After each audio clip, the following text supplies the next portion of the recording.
নমস্কার বন্ধুরা, সুখের চাবি চ্যানেলে আপনাদের সকলকে জানাই স্বাগত।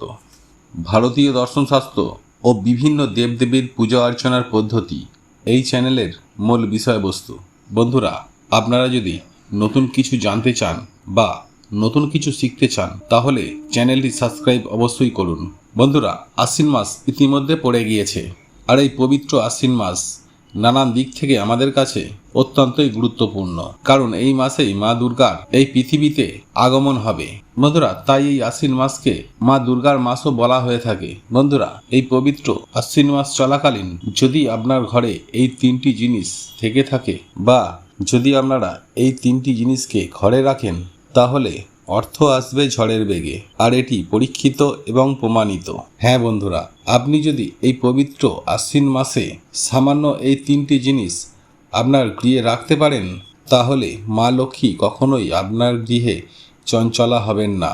সদা সর্বদাই মা লক্ষ্মী আপনার গৃহে অধিষ্ঠান করবেন এবং আপনার ওপর তার কৃপাদৃষ্টি সদা সর্বদাই বর্ষণ করবেন। বন্ধুরা, আমরা প্রত্যেকেই চাই যে মা লক্ষ্মী আমাদের ওপর তার আশীর্বাদ ও কৃপাদৃষ্টি বর্ষণ করুক, কারণ মা লক্ষ্মী হলেন সংসারে পরিবারে সুখ শান্তির দেবী। তিনি আমাদেরকে ধন সম্পদে ভরিয়ে তুলতে পারেন, আবার তিনি রুষ্ট হলে বা আমরা যদি মা লক্ষ্মীর কোপে পড়ি তাহলে ভয়ঙ্কর আর্থিক সংকট নানান দিক থেকে দেখা দিতে পারে। এক কথায় বলতে গেলে জীবনে সুখ শান্তি সমৃদ্ধি হারিয়ে যাবে, একেবারে ভিখারি হয়ে যাবেন। চলুন বন্ধুরা, এবার জেনে নেওয়া যাক কোন কোন কাজগুলি করলে আপনারা মা লক্ষ্মীর আশীর্বাদ ও কৃপা সদা সর্বদাই পেতে সক্ষম হবেন এবং স্বয়ং মা লক্ষ্মী আপনার গৃহে স্থায়ীভাবে অধিষ্ঠান করবেন। তাই এই প্রসঙ্গে বিস্তারিত জানতে আমাদের এই ভিডিওটি মনোযোগ সহকারে শেষ পর্যন্ত দেখতে থাকুন। আর ভিডিওটি যদি ভালো লেগে থাকে তাহলে অবশ্যই একটি লাইক করে দিন আর আপনজনদের সঙ্গে শেয়ার করুন, যাতে ওনারাও দেখে উপকৃত হন। আর আপনি যদি আমাদের চ্যানেলে নতুন হয়ে থাকেন তাহলে চ্যানেলটি অবশ্যই সাবস্ক্রাইব করুন আর পাশে থাকা নোটিফিকেশন বেল আইকনটি ক্লিক করুন, যাতে এই রূপ নিত্য নতুন ভিডিও যখনই ছাড়ব সবার আগে আপনার কাছে পৌঁছে যায়। চলুন এবার মূল আলোচনায় প্রবেশ করা যাক। তবে মূল আলোচনায় প্রবেশ করার আগে জয় মা লক্ষ্মীর জয় লিখে কমেন্ট অবশ্যই করবেন, সাথে জয় মা দুর্গার জয় লিখে কমেন্ট অবশ্যই করবেন। তাহলে দেখবেন মা দুর্গা ও মা লক্ষ্মীর আশীর্বাদ পাবেন। বন্ধুরা, হিন্দু সনাতন ধর্মে বলা হয়ে থাকে যে মা লক্ষ্মী অত্যন্ত চঞ্চলা প্রকৃতির, তাই তাকে শান্ত করে আপনার গৃহে রাখতে অতি অবশ্যই আপনাকে বিশেষ কিছু কার্য করতে হবে। হ্যাঁ বন্ধুরা, আপনারা একেবারে ঠিকই শুনছেন। বন্ধুরা, শাস্ত্রমতে সপ্তাহে 7টি বারের মধ্যে এই বৃহস্পতিবার হলো মা লক্ষ্মীর পুজো আরাধনা করার দিন। আর এই বৃহস্পতিবার দিন যদি আপনারা মা লক্ষ্মীর পুজো আরাধনা করতে পারেন তাহলে মা লক্ষ্মী আপনাদের ওপর অত্যন্তই প্রসন্না হবেন এবং আপনারা তার আশীর্বাদ পেতে সক্ষম হবেন। তাই অতি অবশ্যই আপনারা বৃহস্পতিবার দিন মা লক্ষ্মীর পুজো আরাধনা করুন। তবে তার আগে একটি বিষয় অতি অবশ্যই জেনে রাখা উচিত যে মা লক্ষ্মীর পুজো আরাধনা করার দিন একাদশী বা পূর্ণিমা এই সকল বিশেষ তিথিগুলিতে নিরামিষ আহার গ্রহণ করবেন, কোনো রকম আমিষ আহার গ্রহণ করবেন না। বন্ধুরা, আপনারা অতি অবশ্যই চেষ্টা করবেন পুজোর পরে মা লক্ষ্মীর পাঁচালী অতি অবশ্যই পাঠ করার। বন্ধুরা, মা লক্ষ্মীর পাঁচালী পাঠ করলে মা লক্ষ্মী আপনার ওপর বিশেষভাবে সন্তুষ্ট হবেন। বন্ধুরা, মা লক্ষ্মী পদ্ম ফুল অত্যন্তই পছন্দ করেন। আপনারা একটু খেয়াল করলেই বুঝতে পারবেন, দেখবেন যে মা লক্ষ্মীর হাতে পদ্ম ফুল থাকে। তিনি একই সাথে পদ্ম ফুলের মালা পরতেও অত্যন্তই পছন্দ করেন। তাই আপনারা বাড়িতে লক্ষ্মী পুজো করার সময় চেষ্টা করবেন মা লক্ষ্মীকে একটি পদ্ম ফুলের মালা নিবেদন করার। আর যদি আপনার পক্ষে সেটা সম্ভব না হয়ে থাকে তাহলে অন্ততপক্ষে একটি পদ্ম ফুল মাকে নিবেদন করবেন। বন্ধুরা, এইবার আপনাদেরকে জানিয়ে রাখি, আপনারা প্রত্যেকেই চাই অর্থ ও ধন সম্পদ, আর তার জন্যই মা লক্ষ্মীকে আমাদের প্রত্যেকেরই সন্তুষ্ট করতে হয় এবং সারা বছর মা লক্ষ্মীর কৃপা বজায় রাখার জন্য মা লক্ষ্মীর আরও অত্যন্ত প্রিয় জিনিস হলো খাদ্যদ্রব্য, ধান, চাল বা যাকে আমরা অন্ন বলে থাকি। তাই কখনোই কিন্তু আপনারা অন্ন নষ্ট করবেন না। বন্ধুরা, শাস্ত্রমতে বলা হয়ে থাকে যে প্রত্যেকের জন্য নির্দিষ্ট পরিমাণ অন্ন বিধাতা পুরুষ দিয়ে থাকেন। তাই আপনারা যদি অন্ন নষ্ট করেন তাহলে আপনাদের ভাগ থেকে সেই অন্ন কিন্তু কম হয়ে যাবে। এবং মা লক্ষ্মী আপনাদের ওপর অত্যন্তই অসন্তুষ্ট হবেন। তাই কখনোই অন্ন নষ্ট করবেন না। যখন আপনারা দেখবেন খুবই সমস্যার মধ্যে পড়েছেন, তখনই মাত্র বাধ্য হলে এই অন্ন নষ্ট করবেন। এছাড়া কিন্তু কখনোই ভুল করেও এই অন্ন নষ্ট করবেন না। বন্ধুরা, নষ্ট করার পরিবর্তে দান করা অনেক ভালো একটি উপায়। কেননা শাস্ত্রে বলা হয়েছে দান করা একটি অত্যন্তই পুণ্য কাজ।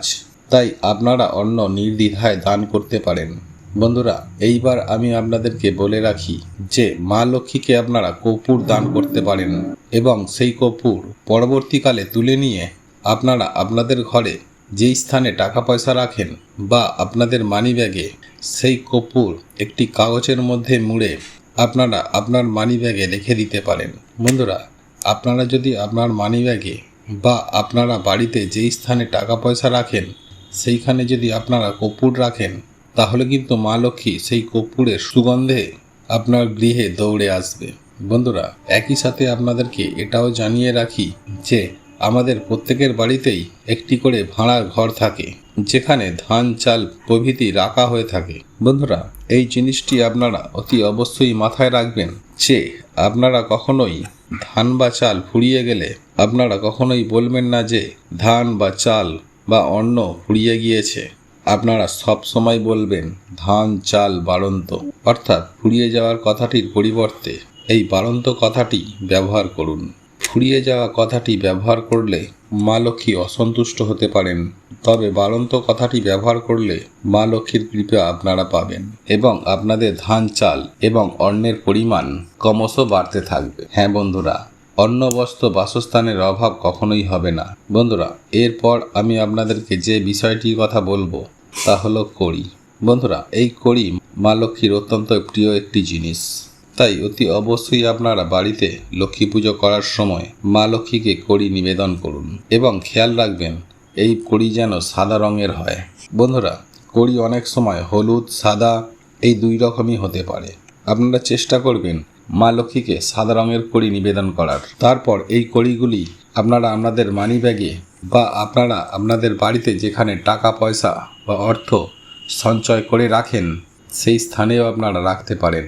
এছাড়াও কড়ির পাশাপাশি সের, অর্থাৎ যেখানে ধান রাখা হয়ে থাকে, অর্থাৎ ধান মাপার পাত্র, সেই পাত্র অতি অবশ্যই আপনারা আপনাদের ঠাকুর ঘরে মা লক্ষ্মীর পাশে এক সের ধান ভর্তি করে রাখবেন। বন্ধুরা, আপনারা একটু লক্ষ্য করলেই দেখতে পাবেন মা লক্ষ্মীর মূর্তি বা প্রতিক্রিয়ার পাশে এই ধানের সের দেখা যায়। মা লক্ষ্মী সদা সর্বদাই এটি নিজের সঙ্গে নিয়ে রাখে। তাই অতি অবশ্যই মা লক্ষ্মীর প্রিয় এই জিনিসটি আপনারা আপনাদের ঠাকুর ঘরে মা লক্ষ্মীর পাশে রেখে দেবেন। তবে একটি কথা মাথায় রাখবেন, এই সের কিন্তু কখনোই খালি বা ফাঁকা রাখবেন না। ওই সেরের মধ্যে ধান দিয়ে পরিপূর্ণ করে রাখবেন। বন্ধুরা, আমি আপনাদেরকে আরও একটি বিষয়ের কথা বলে রাখবো যে মা লক্ষ্মীর অত্যন্ত প্রিয় একটি ফল হলো নারকেল বা শ্রীফল। বন্ধুরা, আপনারা বাজারে একটু লক্ষ্য করলেই দেখতে পাবেন যে ছোট ধরনের নারকেল পাওয়া যায়, যাকে বলা হয় শ্রীফল। তাই আপনারা আপনার গৃহে লক্ষ্মী ঠাকুরের সামনে মা লক্ষ্মীর পুজো আরাধনায় বাড়িতে একটি নারকেল কিনে নিয়ে আসুন এবং মা লক্ষ্মীর চরণে এই শ্রীফলকে নিবেদন করুন। বন্ধুরা, মা লক্ষ্মীর ঘটের ওপর এই শ্রীফলকে রাখতে পারেন। এছাড়াও মা লক্ষ্মীর প্রসাদ হিসাবে আপনারা নারিকেল নাড়ু ব্যবহার করতে পারেন। শুধুমাত্র নারিকেল নাড়ু নয়, নারকেল দিয়ে তৈরি যে কোনো খাবারই মা লক্ষ্মী অত্যন্তই পছন্দ করেন। তাই তার প্রসাদে আপনারা নারকেল জাতীয় খাবার দিন। বন্ধুরা, আপনাদের গৃহে যদি এই সমস্ত জিনিস না থেকে থাকে, তাই অতি অবশ্যই আপনারা আজই অবিলম্বে এইগুলি বাড়িতে আনার চেষ্টা করুন এবং সেগুলিকে মায়ের চরণে নিবেদন করুন। দেখবেন আপনাদের জীবন তথা আপনাদের পরিবার সুখ শান্তি সমৃদ্ধিতে ভরপুর হয়ে উঠবে। বন্ধুরা, আপনাদের এই ভিডিওটি যদি পছন্দ হয়ে থাকে তাহলে ভিডিওটি লাইক করুন, কমেন্ট করুন এবং বন্ধুদের সঙ্গে শেয়ার অবশ্যই করুন। মনে রাখবেন, আপনার একটি শেয়ার অনেক মানুষকে উপকৃত করতে পারে। এবং আপনি যদি আমাদের চ্যানেলে নতুন হয়ে থাকেন তাহলে চ্যানেলটি অতি অবশ্যই সাবস্ক্রাইব করুন এবং পাশে থাকা বেল আইকনটি অন করে রাখবেন এইরূপ নিত্য নতুন ভিডিও সবার আগে দেখার জন্য। ঈশ্বর আপনার মঙ্গল করুক। আপনি ভালো থাকুন, সুস্থ থাকুন।